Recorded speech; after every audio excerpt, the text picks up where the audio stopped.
여러분 반갑습니다. 환영합니다.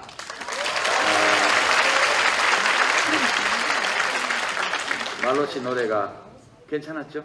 네. 써니가 특히 인상적이더군요. 그렇게 부르니까. 제가 지난 한 15년간 강연을 수백 번 이상 했는데요. 오늘처럼 돈 주고 티켓 구입해서 오신 청중들 상대로 강연하는 게 처음입니다. 이렇게 좀 신기한 것도 하고요. 그래서 보통 강연 때는 쪽지 한 장 만들고 하는데 오늘은 이만큼 준비를 해왔습니다. 오늘 표값이 좀 이렇게 여러 가지 있었는데 표준이 35,000원이었죠. 이 외에 35,000원인가에 대해서는 진중권 교수가 정리를 해줬습니다. 말로 10,000원, 장기하 10,000원, 김비화 10,000원, 그리고 유시민 5,000원.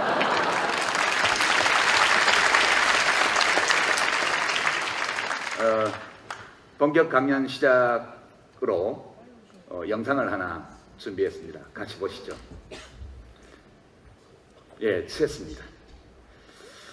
역사란 뭘까? 어디에서 일어나는 걸까? 역사책을 읽을 때 우리는 이런 역사책들이 어떤 사건의 윤곽만 보여줄 뿐 사건 그 자체를 담고 있지는 않다는 사실을 쉽게 잊어버립니다. 그래서 역사라는 게 민족의 운명을 조정하는 10명 남짓한 사람들 사이에서 일어나고 그 사람들의 결정과 행위가 나중에 역사라고 불리는 것을 만들어낸다, 이렇게 믿기 쉽습니다. 우리처럼 이름 없는 사람들 기껏해야 역사의 대상, 즉 체스판의 폰처럼 앞으로 밀리거나 뒤에 선 채로 남겨지거나 희생자가 되거나 또는 붙잡히는 존재로 스스로 의식하지 못한 채 체스판에서 일어나는 일하고는 아무 상관없이 완전히 다른 세계에서 살아가는 것처럼 보입니다. 여기에 비춰보면 정말 중요한 역사적 사건과 결정은 사실 이름 없는 우리들 한 사람 한 사람의 가슴에서 일어난다, 이렇게 주장하는 게 이상하게 들리겠지만 이는 명확한 사실입니다. 때로는 자기 자신조차 의식하지 못한 채 동시에 일어나는 이런 대중의 결정 앞에서는 아무리 강력한 독재자라도 장군이라도 장성이라도 저항할 수 없습니다. 역사의 방향을 결정하는 중대한 사건은 모두 수천에서 수백만 명에 이르는 개개인의 사적인 경험에서 드러나는 것입니다. 이건 제가 한 말이 아니고요. 세바스티안 하프너라고 하는 독일 작가가 어느 독일인 이야기라는 히틀러에 관한 책에서 한 말입니다. 오늘 이 강연, 이 행사에서 우리들 각자가 자기 자신의 개인적 경험이 우리 현대사의 중요한 사건들과 어떻게 얽혀 있는지 한번 반추해보는 기회가 됐으면 합니다. 오늘 5가지 제 개인의 어떤 경험과 우리 현대사가 얽혀 있는 이런 5가지 주제를 준비해 왔는데요. 첫 번째 주제입니다. 도대체 어떤 힘이 역사를 변화시키는가? 지난 한 50년 동안 대한민국 수도 서울 모습이 진짜 많이 변했습니다. 근데 그 안에서 살아가는 우리들의 삶은 얼마나 훌륭해졌을까? 이런 의문을 가져봅니다. 저는 우리들의 삶도 겉모습만큼이나 달라지고 또 훌륭해졌다고 생각합니다. 우리 대한민국의 현대사는 산업화 그리고 민주화라는 말로 요약할 수 있는데요. 그런 산업화와 민주화 과정 사이에 민주화의 과정에서 우리 현대사의 방향을 결정한 결정적인 사건들은 사실 우리들 각자의 경험과 진짜 연관되어 있습니다. 제 개인적인 경우를 한번 말씀드려 볼까요? 1978년도니까 제가 대학교 1학년 때입니다. 그때 초여름이었는데 어느 날 이제 막차 시내버스를 타고 화곡동에 있는 강서구 화곡동에 있는 저희 큰누이 집으로 가는 길이었어요. 근데 졸다가 정류장을 놓쳐가지고 서너 정거장을 더 갔습니다. 그때는 통금이 있었거든요. 야간 통금이요. 통금에 걸릴까봐 막 뛰어서 고객길을 올라갔죠. 고객길 꼭대기에 딱 올라섰는데 아파트 단지가 내려다 보이고요. 근데 앞에 크게 그 강서구의 야경이 펼쳐져 있었고요. 그 아파트의 불빛 사이사이에 빼곡하게 붉은색 교회 네온 사인이 서 있더군요. 조금은 기괴한 장면처럼 저에게는 보였습니다. 근데 그 당시가 조세희 선생님이 쓴 난장이가 쏘아올린 작은 공이라는 소설이 나왔을 때인데, 강서구 목동 신정동 일대의 가난한 동네들을 전부 다 부셔버리고 아파트촌을 질 때입니다. 그때 그 끝날 것 같지 않아 보이는 아파트 숲 야경을 보면서 이렇게 서 있는데 왠지 좀 외롭고요, 서럽고요, 그리고 겁이 나더라고요. 저렇게 많은 집들이 있는데 내가 살 집은 한 군데도 없구나, 그런 생각이 들었고, 나도 언젠가는 저 속에 나만의 공간, 내가 쉴 곳, 내 가족이 살 곳을 마련해야지, 이런 욕망이 있을 경우니 밑에서 이렇게 올라왔습니다. 이런 외로움은 사실 20살짜리들한테는 흔한 일이죠. 제가 학교 기숙사에 살면서 또는 자취방에 살면서 이런 외로움이 빠질 때 그걸 벗어나는 방법이 하나 있었는데요. 142번 시내버스를 타고 이화여대 앞에 가는 거였습니다. 가면요, 불빛이 화려합니다. 그리고 사람들이 북적거리고요, 옷을 잘 입었고 사람들이 예쁘고, 그리고 밝고 활기차요. 그래서 여대생들이 많이 들락날락하는 다방에서 커피 한잔 시켜놓고 한 1시간 정도 가만히 사람들을 또 거리를 보다 보면 마음속에 있던 외로움과 두려움이 좀 덜어지는 것 같은 느낌이 들었습니다.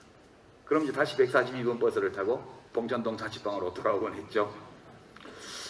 근데 그 무렵인데 어떤 선배가 저보고 야학교사를 하면 어떻겠냐고, 그래서 한번 만나서 가봅시다 이랬더니 구로공단 입구 그 게시판 앞에서 만나자는 거예요. 그래서 저녁 무렵에 거기를 갔죠. 갔는데 서쪽 하늘에는 이제 해가 넘어갈 무렵이라서 시뻘건 색깔이 있고 바람이 좀 불고, 그리고 그 큰 게시판에는 구인 광고들이 붙어 있고요, 사방 다 콘크리트 회색이고, 그리고 퇴근 시간이었습니다. 많은 노동자들이 몰려 나오고 있습니다. 퇴근 시간에요. 근데 그 게시판 앞에 서서 퇴근하는 노동자들을 이렇게 보고 있는데 왠지 눈물이 날 것 같더라고요. 다들 표정이 어둡고요, 그리고 눈을 내리깔고 피곤한 얼굴로 걸음걸이는 축 처지고, 옷차림은 별로 볼 것이 없는 옷차림이고, 서로 이야기를 나누는 사람도 별로 없었습니다. 제가 이화여대 앞에서 봤던 그 젊은 여대생들과 저와 그 퇴근하는 젊은 여성 노동자들, 그 당시에는 공순이라고 불렀는데요, 다 같은 또래의 청년들이었습니다. 좀 이런 아주 굉장한 콘트라스트를 보면서 왠지 마음이 되게 불편했어요.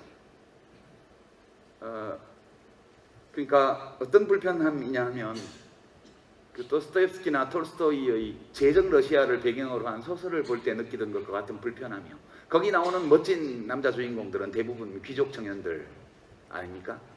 그들이 누렸던 그 어마어마하게 높은 문화적 생활의 수준, 이런 것들은 수천만 농민들의 피땀을 착취한 그 돈으로 이루어진 거였죠.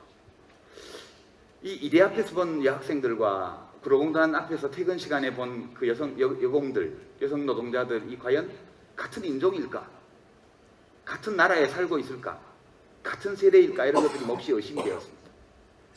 그래서 서울 도심 야경을 보면서 느꼈던 저 안에 나도 내 집 한 칸을 마련하고 싶다는 그 욕망이 왠지 좀 비루하게 느껴졌죠. 그렇게 산다는 거, 그거는 러시아 귀족들처럼 민중을 착취하는 편에 가담해서 그 과실을 누리는 거 아닌가?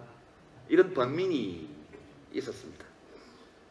그리고 왜 대한민국은 이렇게 됐을까? 그런 의문이 들어서 진지하게 우리의 현대사에 대해서 저도 관심을 가지게 됐던 것 같습니다. 사실 이 물질적으로 풍요롭게 살아보고 싶은 욕망과 그리고 여러 모순과 부조리가 있는 사회 속에서 의로운 쪽에 서고 싶다는 소망, 이건 누구나 다 가지고 있는 거죠. 여러분들도 이 번민을 각자 조금 다른 양상으로, 다른 정도로 맛보지 않으셨어요? 저는 정말 많은 사람들이 이 둘 사이에서 번민했다고 생각합니다. 둘 중에 어느 하나가 꼭 나쁘다고 생각하지는 않아요.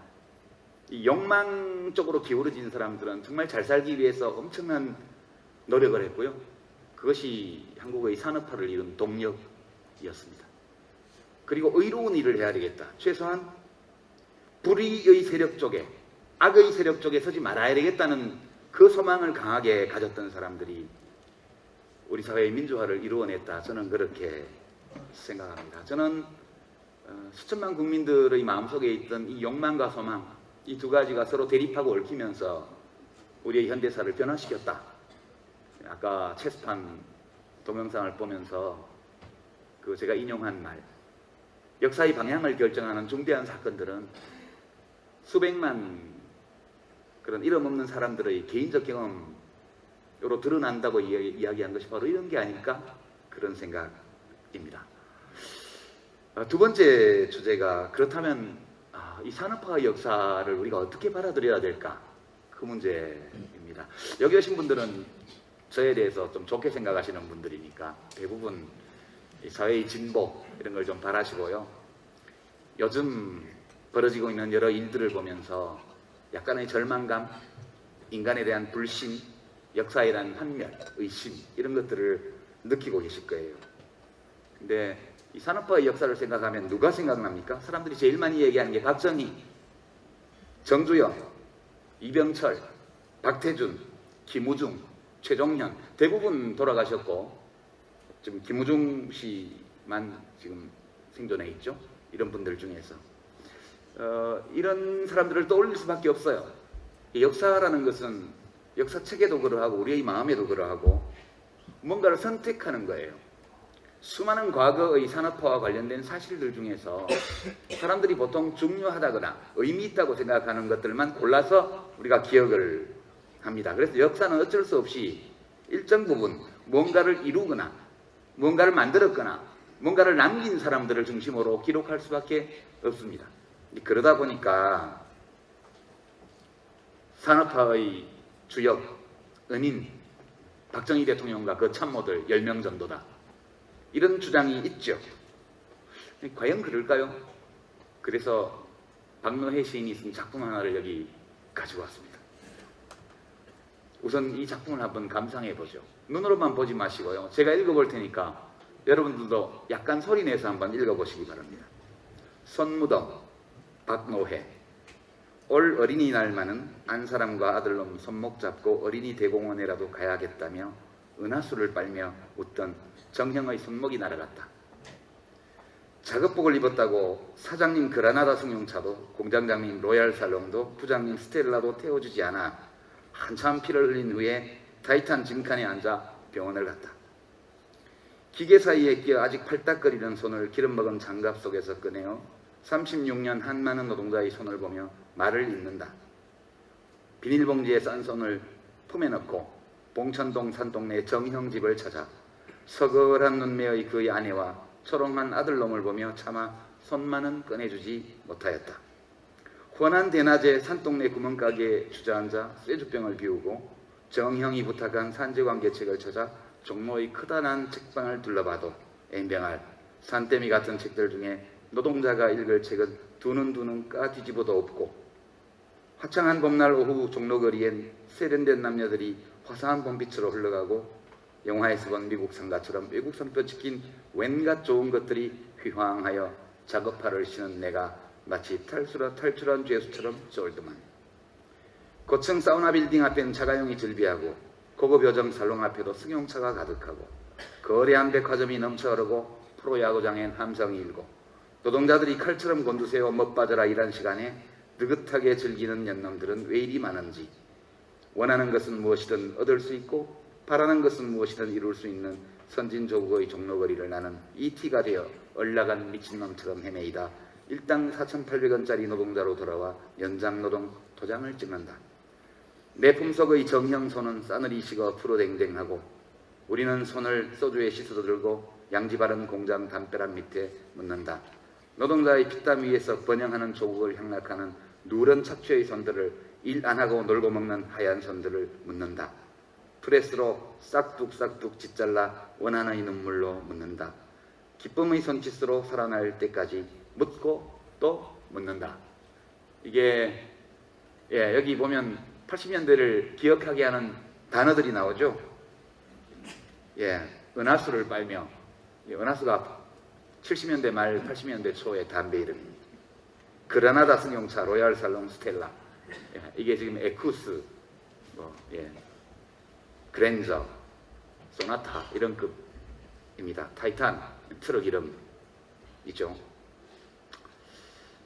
그리고 원하는 것은 무엇이든 얻을 수 있고, 이거는 정수라 씨가 불렀던 대한민국인가요?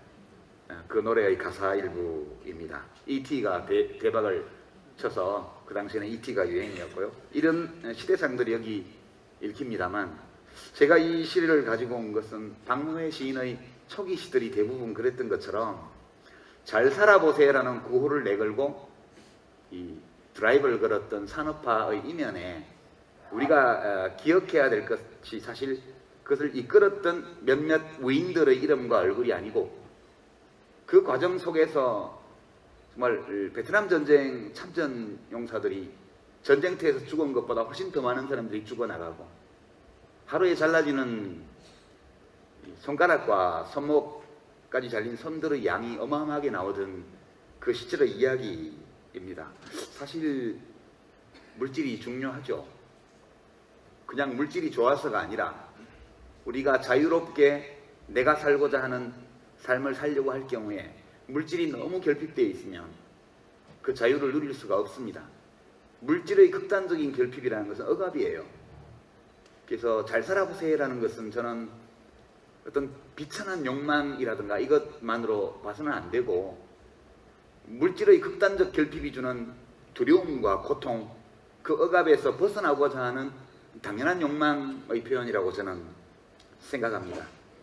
물질에 대한 욕망을 충족하는 것을 지고지선한 가치로 여기고 그것만이 가치 있는 것처럼 생각하는 것은 비판해야 마땅하죠. 그러나 그 욕망 그 자체를 비난하는 것은 저는 옳지 않은 일이라고 생각합니다. 그래서 이 주장에 대해서 우리가 맞설 수 있는 것은 물질적 어떤 풍요, 경제 발전이 중요하지 않아, 이건 아니라고 봐요. 그것은 중요해. 그러나 그것만이 중요한 것은 아니야. 그것만큼이나 또는 그보다 더 중요한 것이 있을 수 있어. 이렇게 얘기하는 것이 좋다고 생각합니다. 아울러서 그와 같은 산업화의 역사가 몇몇 위인들의 손에 의해서 만들어진 것이 아니라 자신의 절절한 소망을 실현하고자 하는, 욕망을 실현하고자 하는 수천만 명의 국민들의 각고의 노력과 피땀 희생 위에서 이루어진 것인 만큼 저는 우리들이 이 산업화의 역사를 소중하게 여기고 대견하게 평가하는 것이 합당하지 않은가, 이렇게 생각합니다. 여러분들 자신, 여러분들의 부모님, 여러분들의 할머니, 할아버지가 모두 이 과정에서 저 선무덤이라는 작품에서 박노해 시인이 묘사한 것과 같은 극단적인 상황은 아닐지 몰라도 많건 적건 많은 고통을 견디면서 오늘의 대한민국을 이루어냈다는 점, 저는 이것을 흔쾌히 인정하는 것이 필요하다, 이렇게 말씀드리고요. 세 번째 소주제로 가서 민주화의 역사를 잠깐만 말씀드리겠습니다. 우리 대한민국 민주공화국 맞나요? 예, 맞습니다. 예, 지금 분위기가 이상한데. 대한민국 민주공화국 맞아요. 우리 헌법도 정상적인 헌법이고요. 또 5년마다 4년마다 선거도 하고요. 선거가 끝나고 나면 다 승복하고요. 정상적입니다. 근데 품질이 좀 나빠요. 근데 사실 우리가 얼마만큼의 민주주의를 가질 자격이 있냐, 이 문제에 대해서는 좀 생각해 봐야 된다, 이렇게 저는 봅니다. 사실 민주주의를 그냥 얻은 나라는 거의 없거든요. 여러분 프랑스 대혁명, 영국 명예혁명 등등의 역사를 많이 알고 계시지 않습니까? 민주주의를 세우기 위해서 혁명을 일으켰고요. 왕의 목을 잘랐고요. 피가 강같이 흐르는 내전을 치렀고요. 다시 반동이 오고 다시 혁명이 일어나고, 이 과정을 몇백 년에 걸쳐서 반복한 끝에 지금 서유럽 국가들은 오늘의 민주주의를 만들어냈습니다. 우리는 어떤가요? 임금님 목을 자른 적 있어요? 아니죠. 임금님은 그냥 일본 놈들이 쳐들어와서 그냥 쫓겨났습니다. 지배계급을 숙청한 적이 있습니까? 망국과 함께 나라가 망하면서 조선의 지배층도 그냥 무너져 버렸죠. 일제에 협력하고. 그런데 어떻게 우리 민주공화국을 가지게 됐어요? 3.1운동이 좌절되고 나서 샹하이에서 임시정부를 수립한 독립지사들이 거기서 대한제국의 복원이 아니고 민주공화국의 수립을 투쟁의 목표로 선포함으로써 우리 대한민국이 시작된 거고요. 그리고 미군 점령기에 21세기, 20세기 문명사의 축복을 받아서 공짜로 민주공화국 헌법을 만들었다. 저는 그렇게 생각합니다. 헌법을 만드는 것은 비교적 간단한 일이었고요. 그러나 그 헌법에 써진 대로 민주주의를 가지는 것은 되게 어려운 일이었어요. 우리는 왕의 목을 자른 적은 없지만요. 독재자를 쫓아내거나 굴복시킨 사례가 있습니다. 4.19 다 아시는 것처럼 대통령을 쫓아냈어요. 5.18 때 12.6 사건이 날 때 부산 마산 지역 민중봉기에 겁먹은 권력 집단 내부의 분란 때문에 박정희 대통령 암살 사건이 일어난 거 아닙니까? 그리고 전두환 정권은 6월 항쟁을 통해서 굴복시켰습니다. 되게 우리가 극단적인 사회혁명은 아니지만 먼저 헌법을 만들어 놓은 다음에 뒤늦게 그 헌법을 실현하는 문제를 가지고 정말 오랫동안 싸워온 국민입니다. 그 과정에서 정말 많은 사람들이 다쳤고요. 죽었고요. 감옥에 갔고요. 고문을 당했고요. 그리고 자기 자신을 죽이기도 했습니다. 30년에 걸쳐서 끈질기게 싸워서 얻었는데 민주주의가 만약 있어도 좋고 없어도 그만인 사치품 같은 거라면 사람들이 그랬을 리가 없죠. 저는 그렇게 생각합니다. 여기 1980년 5월 15일 서울역 집회 사진을 가지고 왔는데요. 저 집회가 해산되고 그리고 계엄령을 확대 선포하고 광주 항쟁이 일어났고 참혹하게 진압당했고 그리고 7년간에 걸친 어공 독재가 있었고 그 7년 동안에 열심히 준비해서 우리 국민들은 전국적, 연속적, 동시다발적 민중봉기를 일으켜서 민주화를 쟁취를 했습니다. 7년간에 걸쳐 싸워가지고요. 근데 사실 저 1980년 5월 15일 저 서울역에 앉아 있었을 때 한편으로는 제가 불안했고요. 한편으로는 좀 기대에 들떠 있었던 면도 있습니다. 우리 사회가 왜 아까 앞에서 말씀드린 구로공단 앞과 이화여대 앞의 그 극적인 콘트라스트 이런 불균등 또는 불평등이 존재하는 나라가 되었는가에 대한 문제의식, 이 사회는 정의롭지 않은 사회다라는 의심, 이런 것들을 풀 수 있다고 저는 믿었어요. 그냥 민주주의를 하고요, 자유롭게 생각을 이야기를 하고 이것이 잘못됐다는 이야기를 하고 그리고 선거를 하면 이런 문제를 고쳐줄 수 있는 사람이 대통령이 되고, 그래서 나라가 잘 될 줄 알았죠. 제가 21살 때요. 근데 그게 그렇게 간단한 게 아니더라고요. 어쨌든 우여곡절 끝에 우리가 민주화를 했습니다. 그리고 정권교체도 했고요. 또 과거에 야당 민주화운동을 했던 두 분을 연속 10년 동안 대통령으로 뽑았습니다. 근데 그 뒤에 일어난 일이 입만 열었다 하면 거짓말하는 왕사기꾼을 대통령으로 뽑았잖아요. 그리고 5년 동안 되게 실망해가지고 한때는 지지율이 막 60%까지 갔었고 득표도 50% 거의 했던 대통령이었는데 퇴임하자마자 뭐 국민 선호도가 2%, 1% 이렇게 이제 버렸어요. 쓰고 사기꾼을 대통령으로 뽑아서 쓰고 버렸고요. 그 사기당한 고지서가 지금 계속 날라오잖아요. 뭐 해외 자원외교 뭐 지금 들어간 것만 무슨 30몇 조, 앞으로 들어갈 게 40몇 조 이런 얘기들 지금 나오고 있습니다. 그 다음에 그 5년 후에는 또 뭐라고 표현할까요? 제가 써놓은 대로 읽어볼게요. 산업사회와 민주주의의 기본을 이해하는 데 필요한 최소한의 지성이 없는 사람.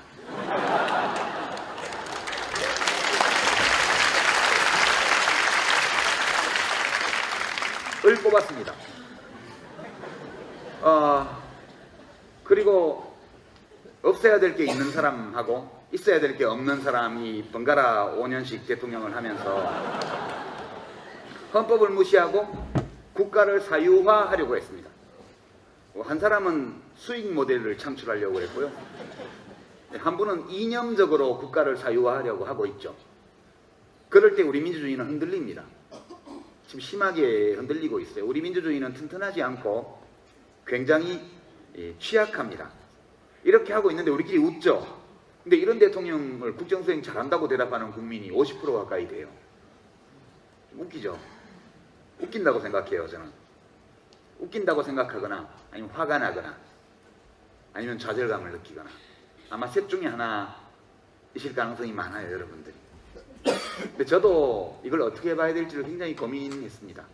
제 결론은 우리의 민주주의는 아직 약한데 그 우리의 민주주의가 약한 이유가 뭐냐 하면 보통 이름 없는 보통 수천만 명의 보통 사람들의 개인적 체험 경험과 민주주의 사이에 덜 엮였다는 거예요. 아직까지.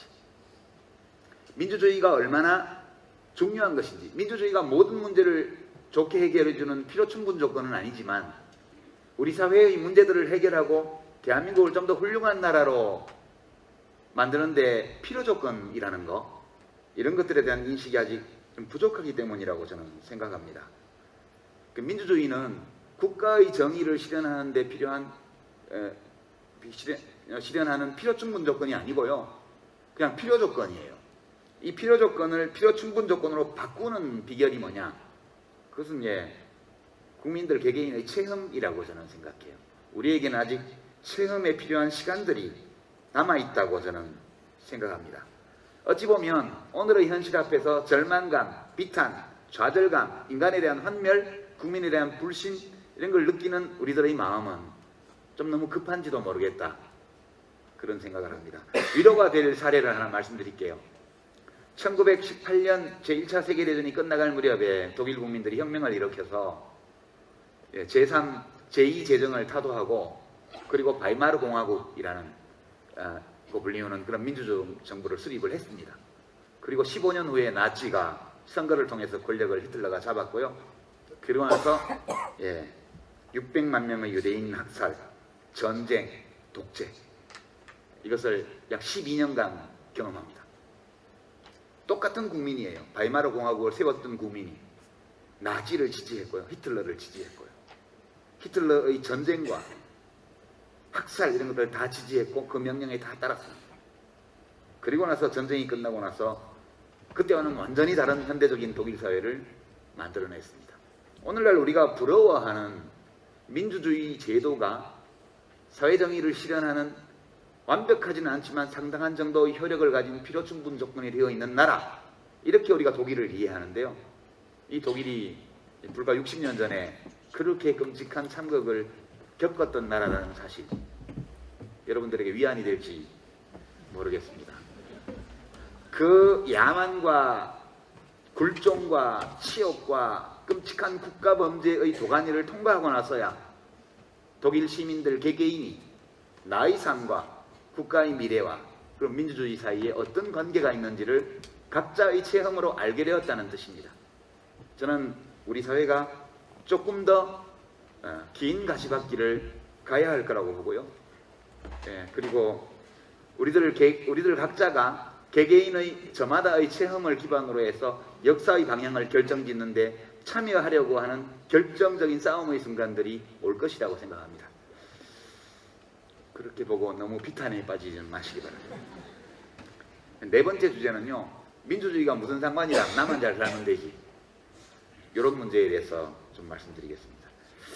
이 인구 피라미드를 보시는데요, 앞에 것은 지금 1960년에서 2014년까지고요 2014년에서 다시 2060년까지 전망치를 이어서 보시게 될 겁니다. 우리 모두는 이 피라미드 안에 하나의 점으로 들어있어요. 제가 운이 좋다면 이따 2060년 그림의 맨 꼭대기 100세 거기가 있을 거예요. 우리들의 삶에 영향을 미치는 요소는 대단히 많죠. 제일 첫 번째가요, 어느 나라에 태어났느냐, 이게 아주 결정적입니다. 북한에서 태어난 어떤 사람도 대한민국에서 태어난 우리들이 일반적으로 누리는 만큼의 삶의 기회를 누리지 못해요. 여러 이유 때문에요.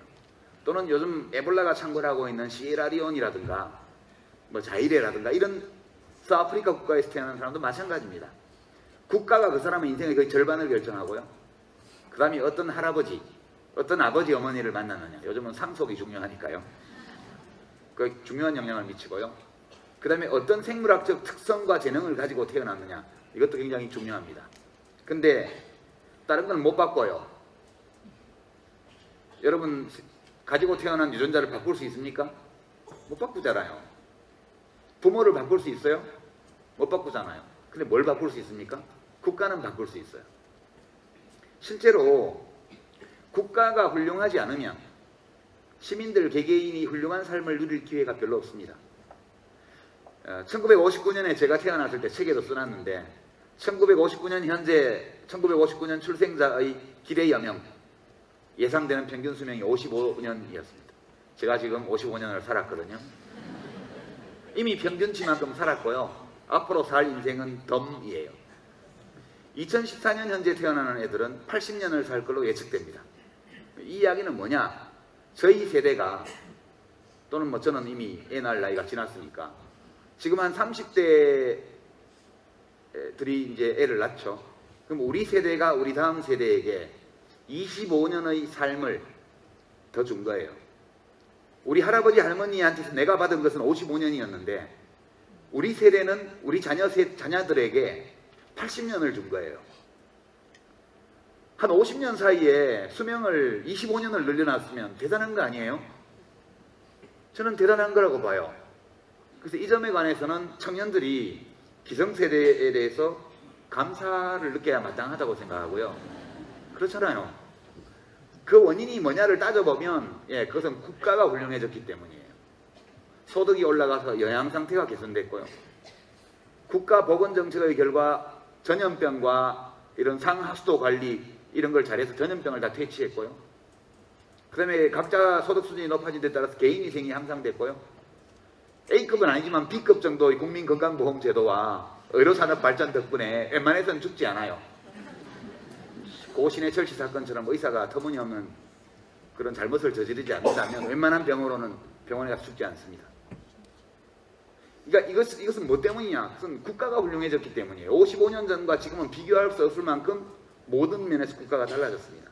만약 우리가 앞으로 남은 삶 동안 더 훌륭한 삶의 기회를 누리기를 원한다면 그리고 우리 아이들이 더 좋은 기회를 누리기를 원한다면 우리는 국가를 더 훌륭하게 바꾸기 위해서 노력해야 된다. 저는 그렇게 생각합니다. 이제 마지막 주제로 가서요. 역사는 아까 역사의 변화를 추진하는 동력이 이름 없는 수천만 명의 사람들이 가지는 개인적인 체험이라고 얘기를 했습니다. 여기 화면에 지금 세월호 관련해서 사람들이 느끼는 아픔, 슬픔, 고통, 분노 이런 것들을 표현하는 사진들을 좀 가지고 왔습니다. 이상하죠? 여러분들 중에는 그 세월호에서 죽어간 아이들이나 탑승객들과 개인적으로 알거나 인연이 있는 분들이 가끔 있을 수 있을 거예요. 그러나 대부분은 아무 상관이 없습니다. 개인적으로요. 친척도 아니고 가족도 아니고 동창도 아니고 아는 사람도 아니에요. 근데 왜 사람들이 저렇게 울까? 왜 저렇게 분노할까? 이것에 대해서 저는 이것이 역사진보의 방향이라고 생각해요. 우리들이 가지고 있는 몸, 뇌 이런 것들은 사실 수십만 년 전에 만들어졌다고 그래요. 짧게 봐도 수만 년이요. 우리들이 가지고 있는 몸, 뇌를 포함한 몸은 수렵 채집시대, 구석기 시대에 만들어졌다고 그래요. 완성됐다고 그럽니다. 문명이 발생한 10,000년 이후, 1만 년 전 문명이 발생한 이후 지금까지 우리는 생물학적으로 하나도 진화한 흔적이 없어요. 근데 우리들이 삶은 10,000년 전과는 완전히 다릅니다. 무엇이 이 변화를 가지고 왔는가? 그리고 우리 사회의 변화, 우리 삶의 변화는 어디를 향해서 가느냐? 저는 이것은 명확하다고 봐요. 역사의 변화, 사회의 변화, 문명의 변화는 사람들 각자가 더 자유롭게 자기의 행복을 추구하면서 살 수 있는 상태를 향해서 나아간다. 저는 그렇게 생각합니다. 우리들이 자유로운 존재로서 행복을 추구하는 걸 방해하는 3대 억압, 물질의 결핍, 극단적인 결핍, 불합리한 제도, 그리고 낡은 관념, 이 세 가지가 우리들의 자유를 억압하는데요. 인류 문명의 역사는 이 세 가지의 족쇄로부터 인간이 스스로 해방시켜 나가는 과정이라고 생각합니다. 그럴 때 혼자서는 해방될 수 없어요. 물질의 생산, 제도의 개혁, 낡은 관념의 타파, 새로운 관념의 도입, 이 모두가 혼자만의 힘으로 할 수 없는 거예요. 여럿이 함께 해야 되기 때문에 문명이 만들어낸 교육의 결과 우리가 저런 공감 능력을 가지게 된 것이 아니고 몇만 년 전에 완성된 우리의 뇌 속에 이미 저렇게 공감하고 협력하고 서로를 배려할 수 있도록 만드는 세포 조직이 이미 자리를 잡고 있고, 이 문명은 그러한 우리 인간의 본성의 표현일 뿐이라고 봐요. 시간이 가면 갈수록 우리가 원래부터 생물학적으로 부여받은 선한 본성은 더욱더 큰 힘을 발휘하리라고 보고요. 그래서 역사의 진보를 믿는다는 것은 어떤 역사 밖에 있는 법칙, 거스를 수 없는 어떤 자연 법칙 이런 게 있다고 믿는 것이 아니라 우리들의 마음속에 그런 선한 어떤 것이 있다는 거예요. 그런 본성이 있다는 거예요. 그리고 그 본성을 제대로 발현하는 삶, 그것을 발현하게 해주는 사회가 훌륭한 사회라는 거예요. 이게 저는 진보의 방향이라고 생각합니다. 하루아침에 이루어지지는 않겠죠. 제가 여러분께 오늘 강연을 마무리하면서 가장 강조해서 말씀드리고 싶은 것은, 비록 불완전하고 주관적인 기록이지만 우리들이 구할 수 있는 역사서들을 들여다보고 인류의 역사를 들여다보고 대한민국의 역사를 들여다보면 그런 인간의 선한 본성에 대한, 역사의 진보적 방향에 대한 확신을 얻을 수 있다는 거예요.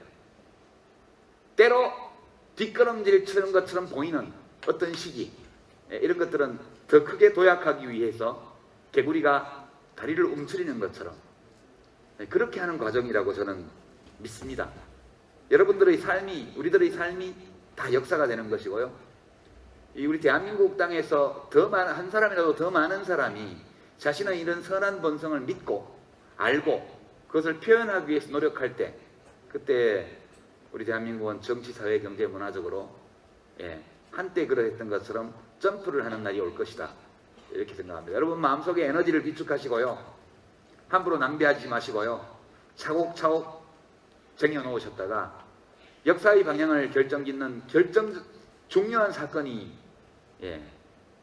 개봉박도했을 때, 그때 그 모든 에너지를 하나로 모아서 한껏 터뜨리시기 바랍니다. 그때가 올 것입니다. 오늘 콘서트에 잘 오셨습니다. 감사합니다.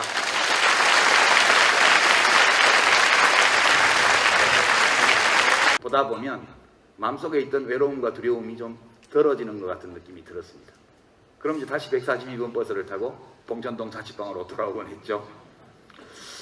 근데 그 무렵인데 어떤 선배가 저보고 야학교사를 하면 어떻겠냐고, 그래서 한번 만나서 가봅시다 이랬더니 구로공단 입구 그 게시판 앞에서 만나자는 거예요. 그래서 저녁 무렵에 거기를 갔죠. 갔는데 서쪽 하늘에는 이제 해가 넘어갈 무렵이라서 시뻘건 색깔이 있고 바람이 좀 불고, 그리고 그 큰 게시판에는 구인 광고들이 붙어 있고요, 사방 다 콘크리트 회색이고, 그리고 퇴근 시간이었습니다. 많은 노동자들이 몰려 나오고 있습니다. 퇴근 시간에요. 근데 그 게시판 앞에 서서 퇴근하는 노동자들을 이렇게 보고 있는데 왠지 눈물이 날 것 같더라고요. 다들 표정이 어둡고요, 그리고 눈을 내리깔고 피곤한 얼굴로 걸음걸이는 축 처지고, 옷차림은 별로 볼 것이 없는 옷차림이고, 서로 이야기를 나누는 사람도 별로 없었습니다. 제가 이화여대 앞에서 봤던 그 젊은 여대생들과 저와 그 퇴근하는 젊은 여성 노동자들, 그 당시에는 공순이라고 불렀는데요, 다 같은 또래의 청년들이었습니다. 좀 이런 아주 굉장한 콘트라스트를 보면서 왠지 마음이 되게 불편했어요. 그러니까 어떤 불편함이냐 하면, 그 도스토옙스키나 톨스토이의 제정 러시아를 배경으로 한 소설을 볼 때 느끼던 것과 같은 불편함이요. 거기 나오는 멋진 남자 주인공들은 대부분 귀족 청년들 아닙니까? 그들이 누렸던 그 어마어마하게 높은 문화적 생활의 수준, 이런 것들은 수천만 농민들의 피땀을 착취한 그 돈으로 이루어진 거였죠. 이 이대 앞에서 본 여학생들과 구로공단 앞에서 퇴근 시간에 본 그 여공들, 여성 노동자들이 과연 같은 인종일까? 같은 나라에 살고 있을까?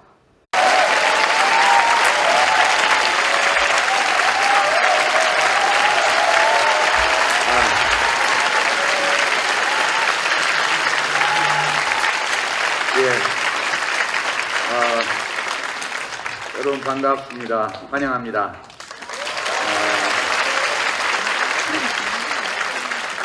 말로씨 노래가 괜찮았죠? 네. 써니가 특히 인상적이더군요. 그렇게 부르니까. 제가 지난 한 15년간 강연을 수백 번 이상 했는데요. 오늘처럼 돈 주고 티켓 구입해서 오신 청중들 상대로 강연하는 게 처음입니다. 이렇게 좀 신기한 것도 하고요. 그래서 보통 강연 때는 쪽지 한 장 만들고 하는데 오늘은 이만큼 준비를 해왔습니다. 오늘 표값이 좀 이렇게 여러 가지 있었는데 표준이 35,000원이었죠. 이 외에 35,000원인가에 대해서는 진중권 교수가 정리를 해줬습니다. 말로 10,000원, 장기하 10,000원, 김비화 10,000원, 그리고 유시민 5,000원.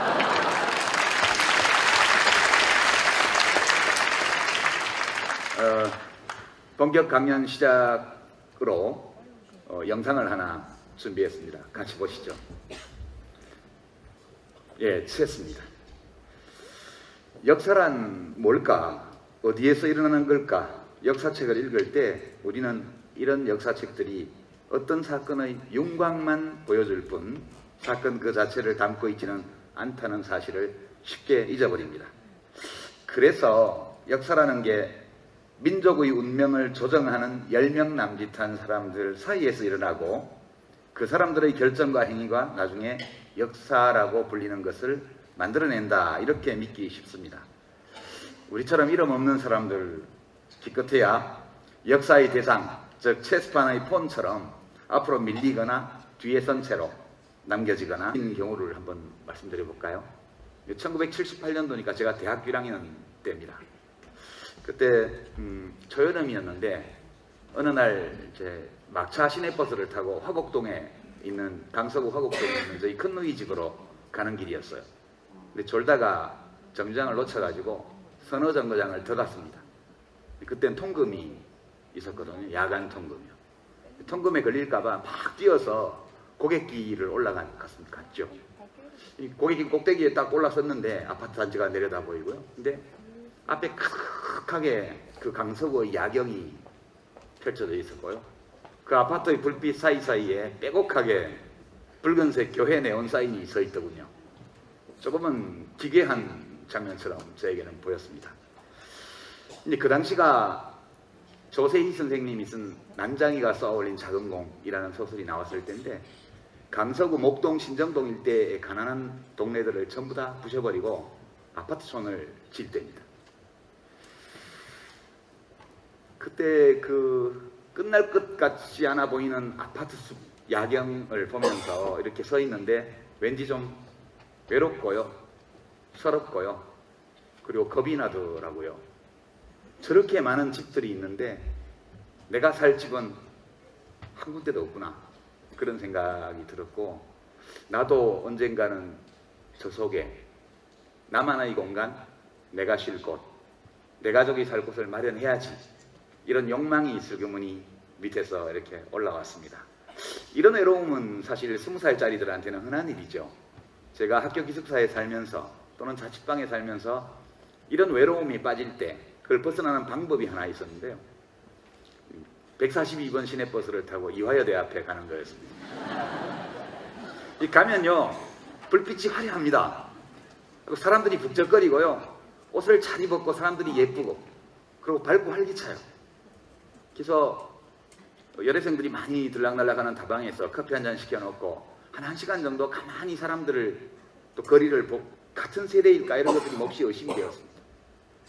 그래서 서울 도심 야경을 보면서 느꼈던 저 안에 나도 내 집 한 칸을 마련하고 싶다는 그 욕망이 왠지 좀 비루하게 느껴졌죠.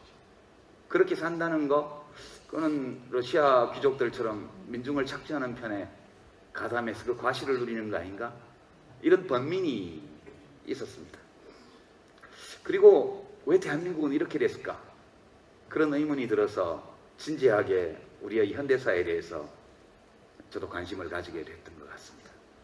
사실 이 물질적으로 풍요롭게 살아보고 싶은 욕망과 그리고 여러 모순과 부조리가 있는 사회 속에서 의로운 쪽에 서고 싶다는 소망, 이건 누구나 다 가지고 있는 거죠. 여러분들도 이 번민을 각자 조금 다른 양상으로, 다른 정도로 맛보지 않으셨어요? 저는 정말 많은 사람들이 이 둘 사이에서 번민했다고 생각합니다. 둘 중에 어느 하나가 꼭 나쁘다고 생각하지는 않아요. 이 욕망 쪽으로 기울어진 사람들은 정말 잘 살기 위해서 엄청난 노력을 했고요. 그것이 한국의 산업화를 이룬 동력이었습니다. 그리고 의로운 일을 해야 되겠다. 최소한 불의의 세력 쪽에, 악의 세력 쪽에 서지 말아야 되겠다는 그 소망을 강하게 가졌던 사람들이 우리 사회의 민주화를 이루어냈다. 저는 그렇게 생각합니다. 저는 수천만 국민들의 마음속에 있던 이 욕망과 소망, 이 두 가지가 서로 대립하고 얽히면서 우리의 현대사를 변화시켰다. 아까 체스판 동영상을 보면서 제가 인용한 말, 역사의 방향을 결정하는 중대한 사건들은 수백만 그런 이름 없는 사람들의 개인적 경험으로 드러난다고 이야기한 것이 바로 이런 게 아닐까? 그런 생각입니다. 두 번째 주제가, 그렇다면 이 산업화의 역사를 우리가 어떻게 받아들여야 될까? 그 문제입니다. 여기 오신 분들은 저에 대해서 좀 좋게 생각하시는 분들이니까 희생자가 되거나 혹은 붙잡히는 존재로 스스로 의식하지 못한 채 체스판에서 일어나는 일하고는 아무 상관없이 완전히 다른 세계에서 살아가는 것처럼 보입니다. 여기에 비춰보면 정말 중요한 역사적 사건과 결정은 사실 이름 없는 우리들 한 사람 한 사람의 가슴에서 일어난다, 이렇게 주장하는 게 이상하게 들리겠지만 이는 명확한 사실입니다.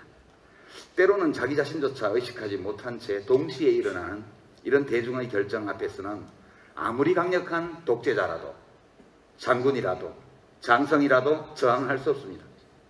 역사의 방향을 결정하는 중대한 사건은 모두 수천에서 수백만 명에 이르는 개개인의 사적인 경험에서 드러나는 것입니다. 이건 제가 한 말이 아니고요. 세바스티안 하프너라고 하는 독일 작가가 어느 독일인 이야기라는 히틀러에 관한 책에서 한 말입니다. 오늘 이 강연, 이 행사에서 우리들 각자가 자기 자신의 개인적 경험이 우리 현대사의 중요한 사건들과 어떻게 얽혀 있는지 한번 반추해보는 기회가 됐으면 합니다. 오늘 5가지 제 개인의 어떤 경험과 우리 현대사가 얽혀있는 이런 5가지 주제를 준비해 왔는데요. 첫 번째 주제입니다. 도대체 어떤 힘이 역사를 변화시키는가? 지난 한 50년 동안 대한민국 수도 서울 모습이 진짜 많이 변했습니다. 근데 그 안에서 살아가는 우리들의 삶은 얼마나 훌륭해졌을까? 이런 의문을 가져봅니다. 저는 우리들의 삶도 겉모습만큼이나 달라지고 또 훌륭해졌다고 생각합니다. 우리 대한민국의 현대사는 산업화 그리고 민주화라는 말로 요약할 수 있는데요. 그런 산업화와 민주화 과정 사이에 민주화의 과정에서 우리 현대사의 방향을 결정한 결정적인 사건들은 사실 우리들 각자의 경험과 진짜 연관되어 있습니다. 제 개인적인